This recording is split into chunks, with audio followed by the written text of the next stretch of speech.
one after, so we will go ahead and get started. We appreciate everyone taking the time to attend this webinar. David, as you see here, David will be manning the chat and Q&A. So if you have any questions that come up as we're going through any of this, then just throw them in the chat or throw them in the Q&A, and David will be handling that. And then I'm Alan Manley, and I'll be doing some of the presenting, and I'll be doing that in conjunction with Sunny Nolan from Carl Sandburg College, who's been using Harmonize in her speech class, and is going to be sharing a little bit about some of the benefits that she has seen from that. So at this point, I will turn it over to Sunny. Okay, I'm going to see if I can share my screen here. Yay.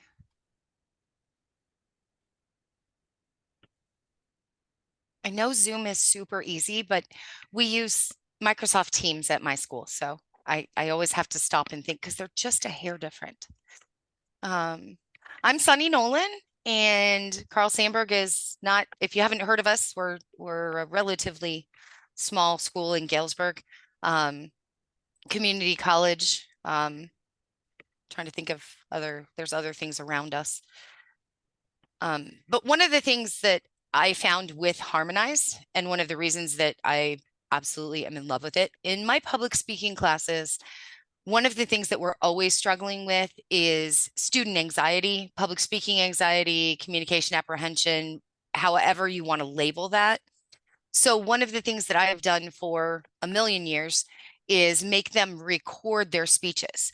Part of that is because I make them do a self-evaluation, and a lot of times they find that they feel a lot more nervous than they look. And that's something that I really want to work on. And they get kind of a little confidence boost when I can show them the video and say, look, you really were not a mess. You looked very professional and whatever.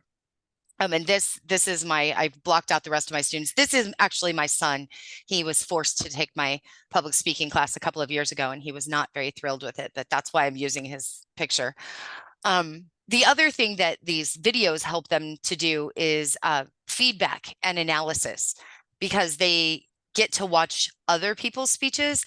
Every once in a while, we'll have somebody that's absent for a day, or they just sort of zone out. We all know we don't listen as well as we should, but this way they can kind of go back and they can look at it. So things that I've done in my career to try to make this, I remember videotapes. I am old enough to remember when we required students to actually bring in their own videotape, and we popped that in, and that was a little bit of a nightmare. When I started here at Carl Sandburg in 2016, what we would have the students do, we actually used video cameras, and we would have them upload to YouTube. And that became really kind of complicated. Some of our students understood how to upload videos to YouTube, some didn't. And privacy was always an issue, because inevitably I would say mark it unlisted, and a student or 2 or 12 would mark it as private, and then none of us could view that at all. And they also had to remember to copy that link from YouTube and paste it into an assignment so that I could get to their speeches too. And it was just kind of a mess. So we went from that to, we had a private stream account, which was something on our server that our tech folks here set up for me. And that also was complicated, because they would put it up, but then if they didn't remember what they labeled it, they had to sort through just piles and piles and piles of other people's videos. If I was looking for a student and they hadn't labeled it with what I thought it was, and I was typing in there, again, I was doing the same thing, trying to find their faces. It was private, so that was nice that only the public speaking students had access to it, but it was kind of a giant dumping ground. So then when we had the opportunity to use Harmonize, I got super excited because essentially this is one stop for everything. They can record in here, they can post and respond. It's really easy for me to access. I don't have to go out anywhere else to a third party. It is completely and totally private. And that is the big thing, because I have a lot of students that are concerned with privacy issues. And this way I can tell them that no one except for our class, just the 20 people or whatever it is in our class, can get into this and see it. So we don't have to worry about any of that. The grading, and I've got some screenshots a little bit later in this presentation. It's not a super long presentation, I promise. Public speaking teachers, we can get kind of carried away, but the grading is so much more streamlined, and it is so much easier for me to be able to grade their self-evaluations, their peer evaluations, and then I do have a separate rubric for the speech, but it's easy to have all of that open. You can make comments in there, and one of the things this semester is the first time that I've tried it. I'm actually using the video function both ways. And so they had to record a greeting of themselves, and then they had to go in and watch other people's and make another video responding to the original videos. And it's the first time that I've actually used the video both ways. And it was much, much easier than anyone assumed it would be. I had a couple of students that were kind of panicking. How do I do a video response? And what do I? And I'm like, click reply. And it was that simple. Like, you click reply and you select the video camera, and there it is. There's no remembering which menu it's hiding under, anything. One of the other things that's been really, really helpful is in a video, I can actually make annotations.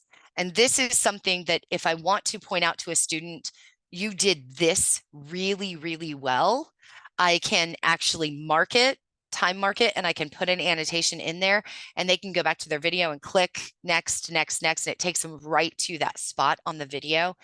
And that has been really helpful, because it isn't always just the negative stuff that you want to tell your students. A lot of times they need to know that, when you start talking about this, your body language changes, everything changes, and this is what I'm looking for in your speech. I also really like the various notifications, because the students don't have to sign up for that. I have it set so it sort of defaults. So when people comment on their speeches, they get notifications, but so do I. Sometimes that can get a little bulky, but I like to know how engaged the students are, and I really like to know where they are in the course, and you've got so many days to watch and respond to your classmates. So the recording is really, really easy. And now just within the last year, you can record directly into Harmonize, which was something that we couldn't do before. And that is really useful for my online classes.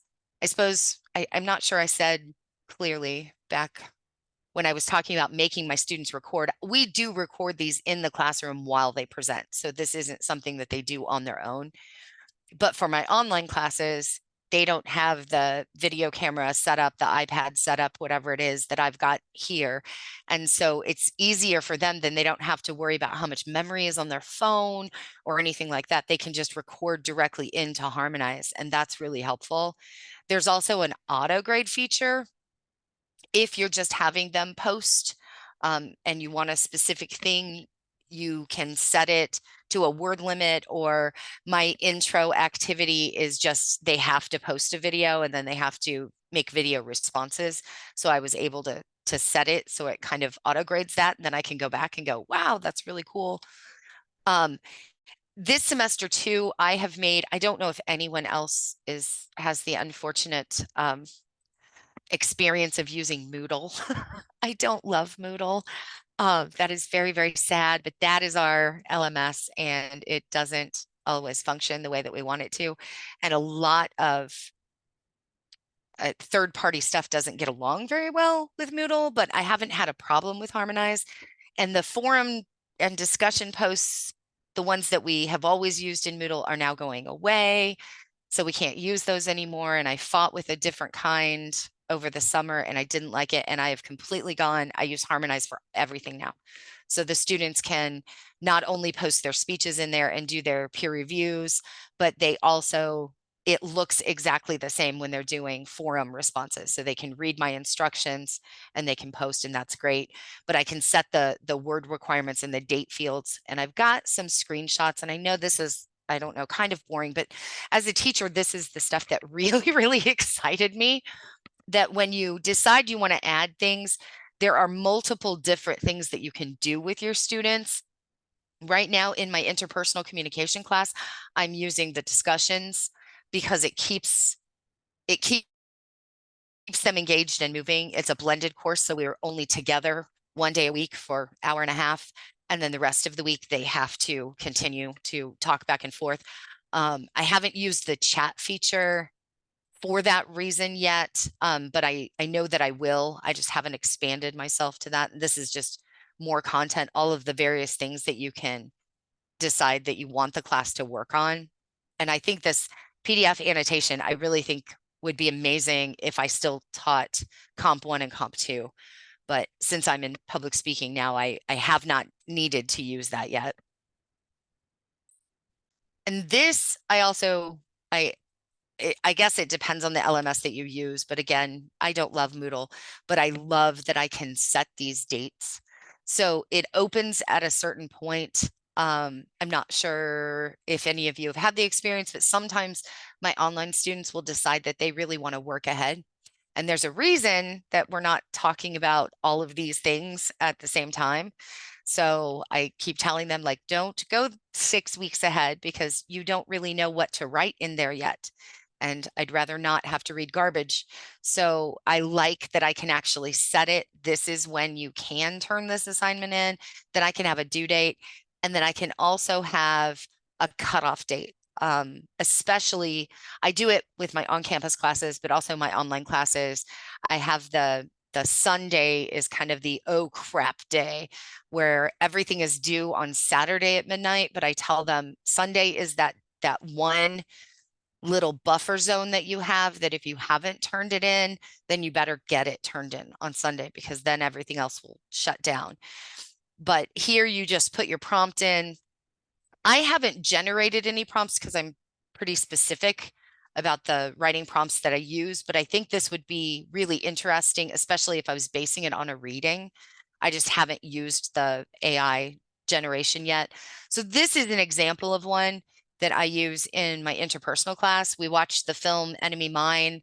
If anyone's really old like me, it's a sci-fi movie from the mid-80s, but it works really well for interpersonal communication. And I just have this really brief response. I want them to choose one specific example, something we've talked about in class, write 2 to 3 paragraphs. But then down here, you can actually have Harmonize create a rubric for that if you want to, depending on the way that you want to grade it. And so I did that, and it just picks apart your question, which I think is really awesome. And you can edit any of these in any way that you want to, but it took my directions and very quickly came up with, here are the types of things. For speech, I have typed a rubric in to Harmonize, but I found that Moodle, just the way things are and the way that grades have to be set up in Moodle Gradebook, I have to create a separate assignment. So I haven't had the opportunity to actually use the rubric on a speech yet. But this is something else that I like. When you go to post settings, my old forums, my old discussion posts, you couldn't close them off. So I would have students that didn't do the reading or didn't watch the film or whatever, and then they would read what all of their classmates had written, and they would kind of fumble that all together. And I like that I can set it so that you can't see anyone else's until you have posted. That's not a default. You have the option of doing it either way, but I love that I can set that, because that way they have to come up with something original. And then milestone, because this was, I went to instructions and post settings. I'm sure that Alan's got a way better presentation with everything put together, because again, I was just doing screenshots. But the milestones I really like, because you can set dates for those. You can turn on the auto grade. So if it is something simple, just, I want to make sure that my online class is actually doing the readings. It can be something really simple. In chapter 5, it said this. So I want you to write something really brief about that. And then I want you to read other people, and I want you to engage with each other, I can do that, and I can just have it auto grade. And I can also set it to, if you don't type at least 50 words, it doesn't count. And that to me is also really, really interesting. And then down here, you just add the more milestones. And that to me, I really like, because I get a notification that tells me that that milestone is coming up, and my students get a notification that say that milestone is coming up. And as much as I wish I did not have to hold any of my students' hands in college, we know it still happens sometimes. But this is how simple it is to create a post, whether they are putting a speech in or they're going to type something, because you put in a subject. You can either type your text here, or you go down here, you can drag and drop, put videos in, or you can click the video camera and then it just pops right up and records whatever it is you're doing. And I love that it's that easy. So my students aren't asking me, well, where do I find this or where do I find that? The layout is just really, really easy. And then this is what they see when they go in to do their reviews. Again, it's really user friendly. You can see they don't get to do that. They don't get the edit buttons. That's a me thing, but because I was copying it from my page. But it's very, very easy for them to navigate. Like, it's not hard to go create. Oh, that's what I want to do. And then this is what they see when they're going in to comment on their classmates' speeches, which if I could scroll down, if it wasn't just a picture, you'd see everyone who has posted.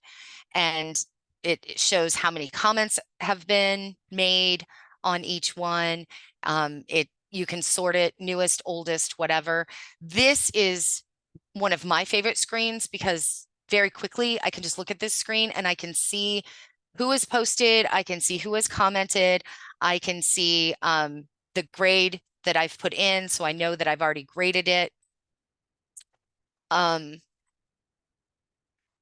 think, oh, this is still post settings. I apologize. This is kind of, probably should have been 2 slides up, but again, that's just I can turn this on to hide their posts. So just some final things about Harmonize that I really like. It works very, very well in person. My in-person courses, I think everything works better in person anyway, but my online students don't struggle with this the way that they used to, having to post somewhere else and then cut and paste a link and send that to me. They also, for the forum posts, I was a little worried about switching from the forum that I've always known, but these are very easy to go in and I can read and I can comment and I can put grades in, and it snaps. The video responses is something that this semester I've really, really enjoyed, because once I showed everyone how to do it, and yes, click the reply button, that's the hard one, and then record, it's almost like they're talking to each other, even though it's not real time, it's still mediated, but in my interpersonal class, we can talk about that as well. For me, grading is really easy, and Harmonize is one of the only programs that I use with Moodle that actually always communicates with Moodle. Again, if you guys don't know Moodle, it's not super user friendly. And the notifications, it's been a big time saver for me. And then like the student engagement, there's another screen that you can go to, so I can actually see how often my students are going in and working on these assignments, or whether they have at all. And that's always good to know before I send out some sort of a warning on a student. I can go to this and I can say, well, you haven't even breathed on any of these forums. And I can see that in a second, because it tells me that you haven't been there. So all of those things, I get very excited about this. And I'm not even getting paid to do this. Alan just created something that I find to be really helpful. And I'll end there and not be too long-winded, I guess. Well, thank you, Sunny. Definitely appreciate that. And I will, if you will, yeah, okay, I can share my screen now. So I'm going to show just a little more detail, deep dive into Harmonize and some of the stuff that you could do, maybe hit on some of the stuff that was not, that we haven't covered already. I'm doing it in Canvas, but yeah, works in Moodle, works in Blackboard, works in Brightspace, whatever LMS you use, it'll integrate into there. And just to kind of show you, you'll put it, depends on the LMS where this will be. In Canvas, I'm putting it under modules here. But you click into the assignment, and like you see, and you saw in one of the screenshots, yeah, I see somebody in the chat says use Blackboard Ultra. Yeah, works in Blackboard Ultra just fine. Instead of just the boring look and feel, you get these long threaded discussions where you scroll all the way through. Instead of that, what you get instead is this card layout where you see kind of, you can quickly glance at the different posts. If somebody put an image in their post, it will display there. If it's a video discussion, it'll take a shot from that video and put it there. Otherwise, just, whatever your profile picture is. But very simple to just click on somebody's post, flip the card over, and then read that post and see all the comments they've gotten. Now, we briefly touched on the milestones, so I'm not going to spend too much time there, but that's what this is right here. Milestones, aka multiple due dates for a single discussion. One of the most requested, features that many instructors have is, I wish there was a way to stop students from waiting until 2 hours before the deadline to make their initial post. Wish they would have to post on Wednesday, then could come back, comment later in the week, and that's exactly what you get here. Post due by this date, comments due later on. And as Sonny said, if you want auto participation scoring, so if they do it, we'll give them credit, that's fine. Have them do it, they get credit, you don't have to grade it. Now, looking at the instructions, so I'm an instructor and I'm setting up the instructions. And this is where we'll get into a little bit of the AI that you can use to help you do this. So I've got my instructions right here. What I'm going to do instead is I'm going to delete what I have and build some instructions from scratch. So one of the areas that we want to be able to help in is to help you build good discussion questions without putting a ton of time into that. Because it's hard to build a good discussion question. You got to build it. You got to think about, I got to make this open-ended and I got to make this engaging. And, I got to set clear expectations and stuff, but that takes time and a lot of thought and energy. So what we say is like, you don't have to worry about that. Tell us what you want to talk about. So you know what, make a discussion about the history of Illinois in the 1820s, like whatever we're talking about that week. Just give us a sentence about what you want to talk about. Tell us what Bloom's taxonomy level you would like this discussion to be set at. So depending on the level of the course you're teaching, you may want it to be a little bit more complex or less complex. And then generate those topic instructions. So you gave us one sentence. You want to talk about the history of Illinois in the 1820s.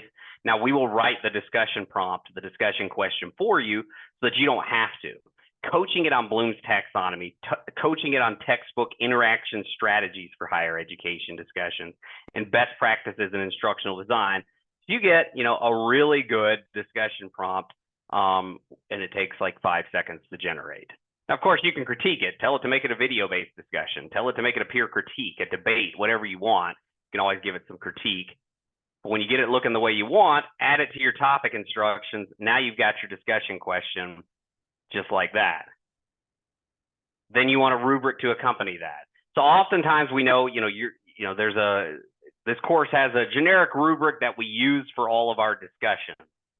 Well, let's actually get a customized rubric for each and every one of these discussions. So we will analyze that specific discussion question, and we will then identify what are the 4 major themes that we're noticing here that would make good grading criteria. Here's what we've come up with. As Sonny said, delete them, edit them, add your own, whatever. Click next, turn that into a full 4x4 gradable rubric. Okay, so now you've got a customized rubric that is specific to this discussion, so students have very clear grading criteria going forward. It's going to be very good, high quality rubric. Of course, again, you can edit the terminology, edit anything it came up with, reverse the rating order. Click Save Rubric. Here in Canvas, this will actually save into your course rubrics. And now you've got a discussion prompt. You've got your focus areas, we call them. If the student wants more detail, they'll click View Full Rubric. They can actually view the full rubric. Lastly, when it comes to the AI, Kind of the newest thing we're doing, released about a month ago. Do you want to allow students to scan their work against the rubric to get AI coaching? Okay, so this is something that it's per topic. So maybe some topics you want to, maybe you don't like this idea at all. That's fine. We'll turn it off for your whole account. Nobody will have that option. But what we'll allow students to do now is, prior to submitting their work for grading, scan their work against the rubric, and we'll let them know which criteria they may need to go back and think a little bit harder on. So we may say, well, you know, when it comes to criteria number 3, you still got a little ways to go. Student now goes back, revises, scans again, revises, scans again, until they get comfortable with something that they're ready to submit. They submit that to the instructor. The instructor sees the entire version history. So from a formative learning perspective, how did that student improve over time? Also, as an instructor, you're getting more complete work. You're not having to go back and be like, hey, you forgot to cite your sources, different things like that. From a student perspective, from a student equity perspective, it may take that one student 3 or 4 tries to actually get there, but they did get there, and they did the critical thinking themselves, because we're not giving them specific feedback. We're just pointing out which criteria to work on. So we think of this oftentimes like on a math quiz. On a math quiz, a student may be able to take that quiz over and over again until they get it right. They're learning along the way. We want to bring that same concept here into specifically to written communication. So students scan your work, scan, and learn along the way without having to get a bad grade along the way. So I can publish this, publish my changes. Hey, Alan. Yeah. Before you go off of rubrics, we did have a question here from Daniel. He wanted to know, is it possible to create the rubric in Harmonize without the AI generation? So I thought maybe you could talk about how it's editable and also how you can just attach a rubric. Yeah, so that's yeah, it is editable. You can create rubrics. Okay, this is very like specific to which LMS you're using. If you throw that in the chat, I can answer that. But while you do that, I'll just tell how it works in every one. As Sonny said, Moodle is the least easy to do that with. You can create a rubric, but you basically got to create a separate assignment. So you see the student work on a 0-point assignment in Harmonize, and then you grade with the rubric there. In Blackboard or Brightspace, yes, you can create that rubric in Blackboard or Brightspace, attach it to the LTI assignment. So you can do that. In Canvas, you can actually have that rubric created. And if I didn't already have a rubric, then I would be able to click this plus rubric button right here and just add one of the rubrics that's already existing. So no, you can't create it in Harmonize, but sort of irrelevant because you just create it in your LMS and then you just attach it to the Harmonize assignment.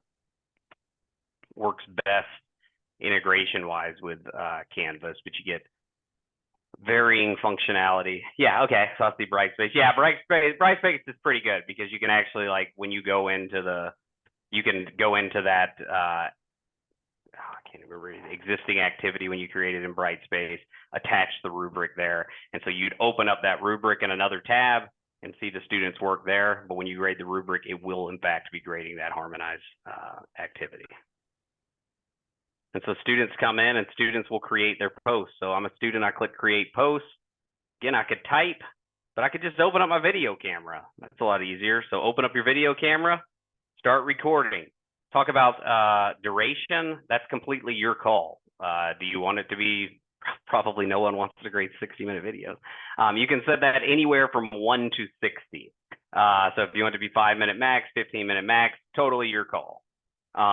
There's no storage limits or storage tiers. It's not being stored in your LMS. It's being stored on our servers, and we don't have like storage pricing. You could theoretically do video in every course every week, and you'd never be charged for that.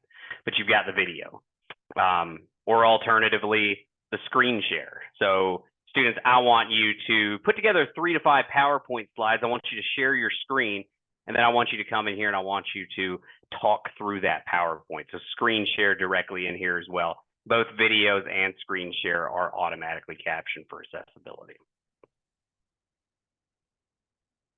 And when we do that, when we talk about that, we oftentimes talk about that in the context of like AI. So we're using AI to help instructors. but there is a concern that students are using AI to do the work for them. And if all of the discussions are write this, well, frankly, ChatGPT is really good at writing for you. So doing more varied assignments, put a couple video assignments in there where students talk about a personal experience related to something. It's a lot harder to mimic using ChatGPT. Or put together PowerPoint slides and talk intelligently through those PowerPoint slides. Very hard for AI to do for you. So with these different options, you know, you can kind of curb that AI anxiety as well. Then we click on a student's post. So, oh, I want to read Laverne's post. I click on Laverne's post. We can see what she posted. She posted about the Golden Gate Bridge, and she's got a few paragraphs here. Posted an image in there that looks nice. Another paragraph. Link to YouTube video there. Now we can react, so I could give that a thumbs up. Just like on social media, reactions. Scroll down and we see the different comments. Now there's also, this is oftentimes something that instructors really like as well, Turnitin integration.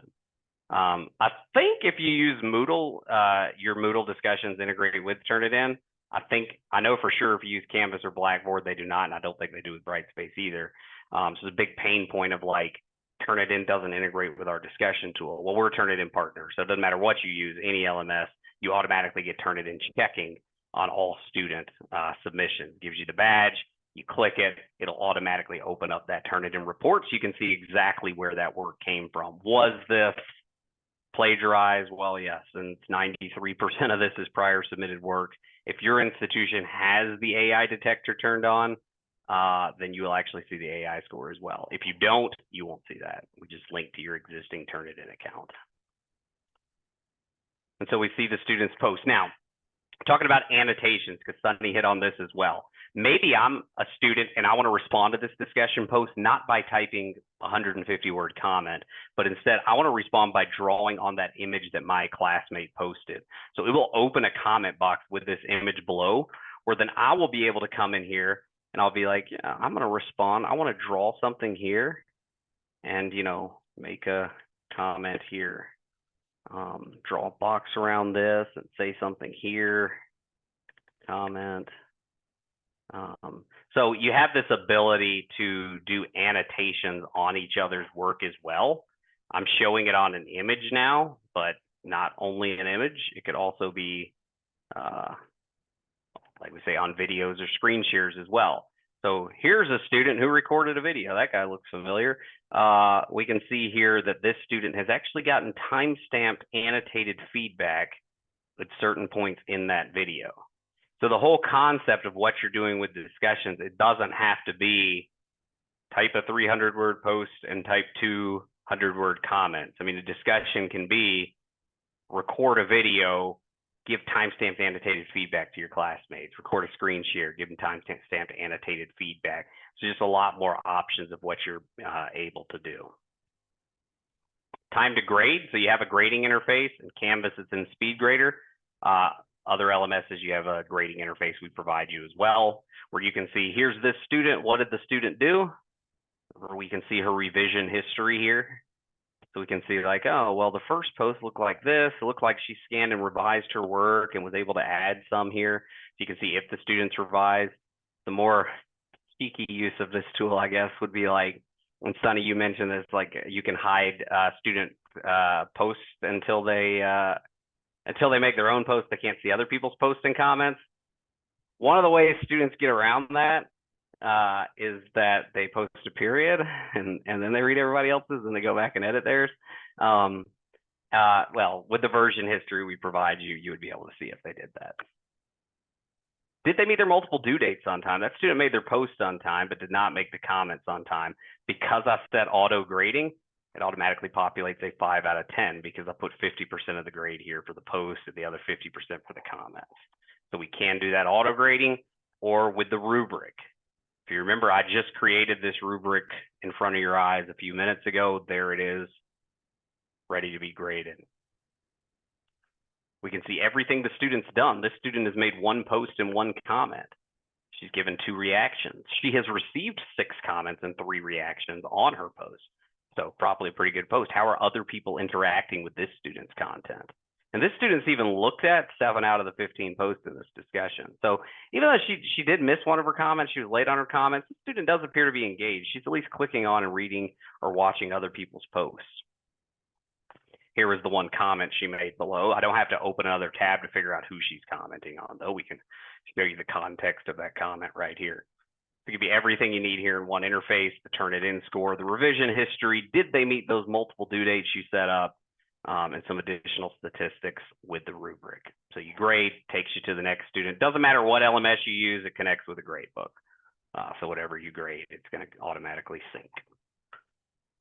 Okay, so looked at like harmonized discussions, but one of the first things Sunny said is this is a one-stop shop for engagement and interaction tools. We've just looked at discussions, but there are other tools as well. One that Sunny mentioned is chat. I can click on that student's name. She's offline, but I can send her a chat. I need to reach out to the student. Maybe that student's falling behind. Send that student a chat. Everyone has a status here. So there's me, and my status is that I'm online. Of course, you can change that if you don't want to show as being offline or online. But we can come in here. I'll click chat, open a new chat. Here's my chat history. So when I say chat, just think of like if you're on Facebook, like Facebook Messenger, LinkedIn messaging, whatever, same concept here. Go to any courses you're enrolled in. I'm enrolled in this course. Find a student I need to reach out to, or multiple students. Or students working on group projects are able to use this to communicate with each other. So instead of sending them off to social media where you don't own anything that's being said and you don't have visibility to that, have them chat and Harmonize. And you own the data and can have access to that data. Also, great way for instructors to do open office hours. Let them know you'll be on chat between 3 and 5 p.m. So if they have any questions, send you a chat. You can turn on push notifications. You don't have to sit in front of your screen waiting to get a chat. Your browser will notify you if a student has sent you a chat. So Harmonize chat as well. Now, we also want to help you to identify which of your students might be at risk based on their participation level in these discussions. And that's what this graph is right here. So if we click on the graph, and this is a really old discussion, so it's going to be a little wonky. So I'm going to show you some screenshots of this. But what we're going to show you is like, instructor, here's a list of your students.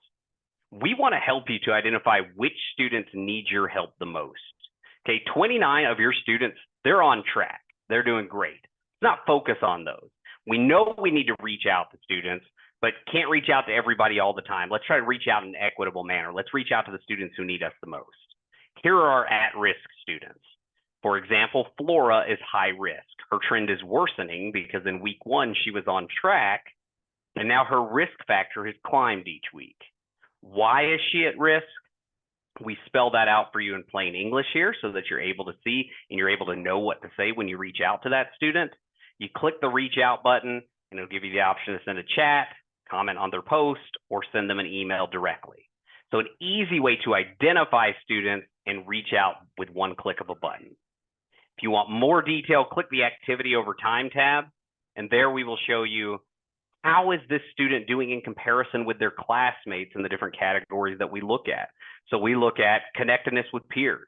You know, it's important for a discussion for people to be connecting, commenting, replying to each other, giving each other reactions. Are they connecting with their peers? Content, like grade level, words per sentence, syllables per word. Even if it's a video discussion, we take the transcript and we can use that to generate a content score. Timing, how early in the week are they coming in? The number of posts and comments they're making. You may require 1 post and 2 comments, but if the class average is people are making a post and 4 comments and you're making 1 and 2, we're going to show you as being at risk in comparison with your peers. It's always in comparison with peers in a single course. We don't expect the level of interaction in a speech class to be the same as the level of interaction in a math class. I don't know, but intuitively, I would think probably math, you would get less interaction. So they may all show as being at risk. So it's, now we're not cross-course comparing here.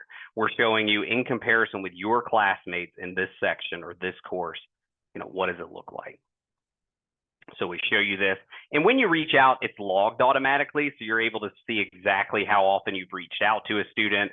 Click the outreach log, see how long it's been. Oh, it's been a couple weeks since I've reached out to that student. I need to reach out again.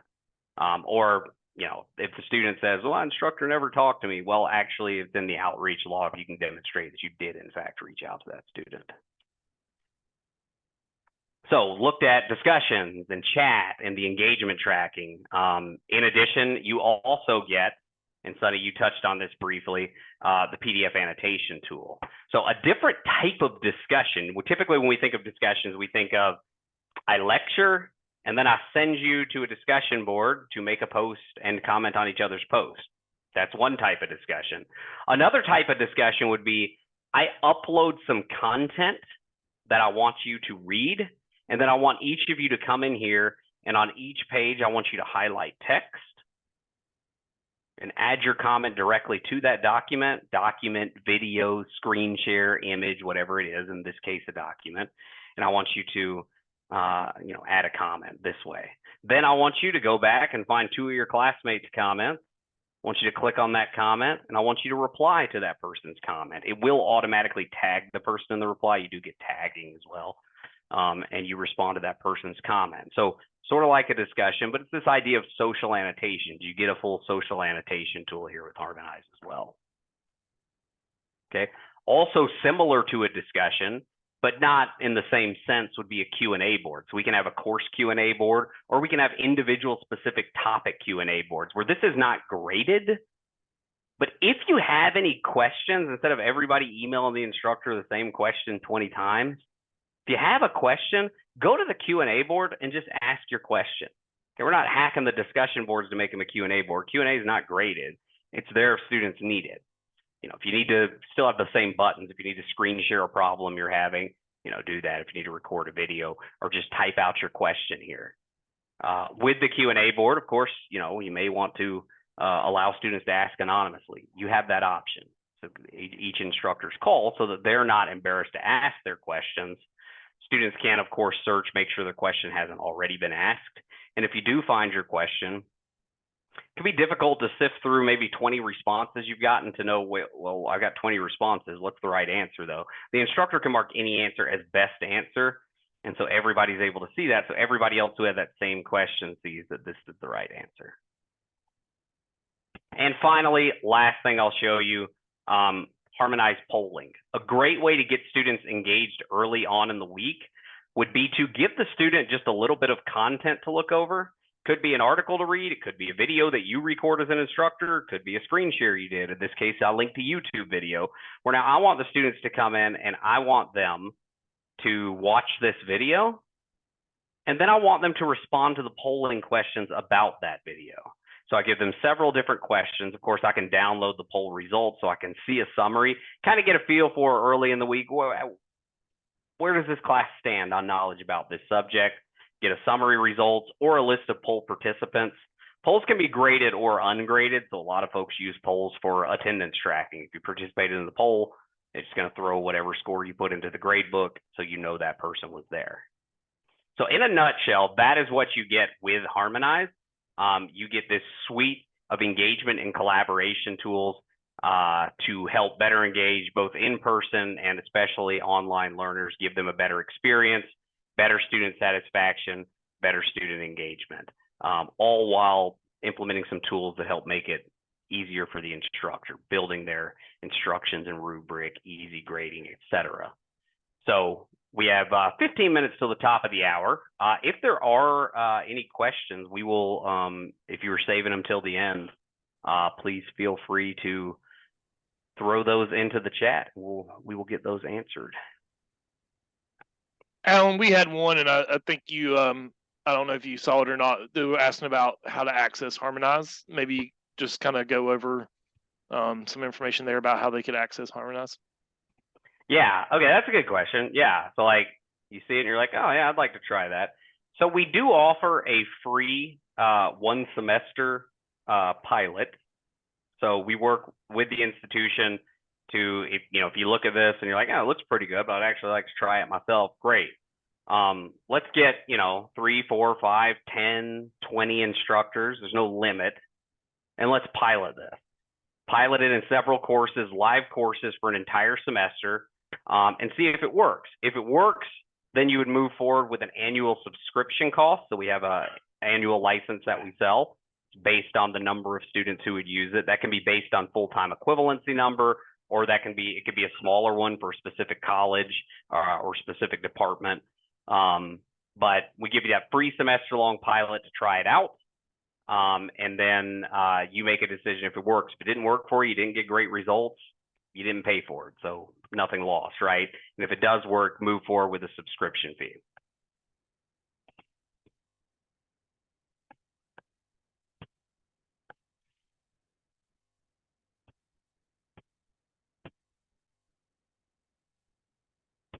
And waiting for any other questions here.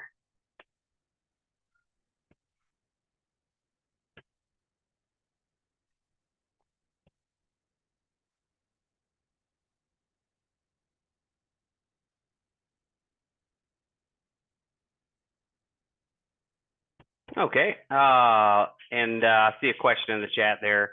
Can you move forward with the subscription call before you do the 1 semester pilot, just to have an idea of the price, or during? Yeah, I mean, you can move forward at any point. We offer the 1 semester if you really need to test this out before, but that's not a requirement. I would say like half the people do that, half don't. But we do give you the pricing up front. It's not like you do the pilot, you love it, and then we throw a huge number at you. We'll discuss the number with you prior to even signing up the pilot, because you don't want to pilot it if it's not like feasible. But it's not the cost of some of these ed tech tools that are out there today, which are pretty significant. Yeah, and then we would just talk to each of you individually about that. And we will, if you want to learn more about that, I'm going to put my email address in the chat. So you can actually reach out to me directly if you just want to talk about that. You've seen a demo and you just want to get an idea, or you just want to send me any questions. My email. Oh, okay, David, I think, okay, I just sent that to the host and panelists. So let me send that to everyone. Got to learn to use Zoom here. Okay, everyone should have got my email there in the chat. So if you do have any questions, just send me an email. I'll jump on a call with you whenever, or just email me questions and I'll answer those.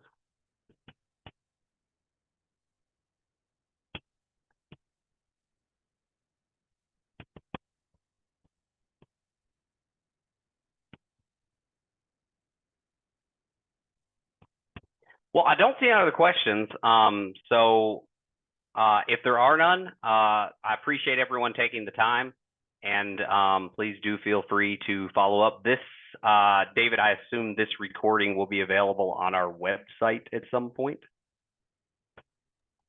It will be available on our website, but I will also be sending out an email to anybody who registered. As long as I have your email, I'll send it out to that email as well.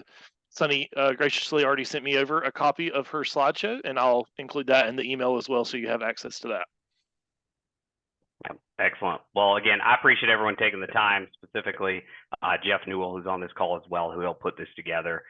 Jeff with ILCO, thank you for helping to coordinate this as well. And hope everyone has a great rest of your week.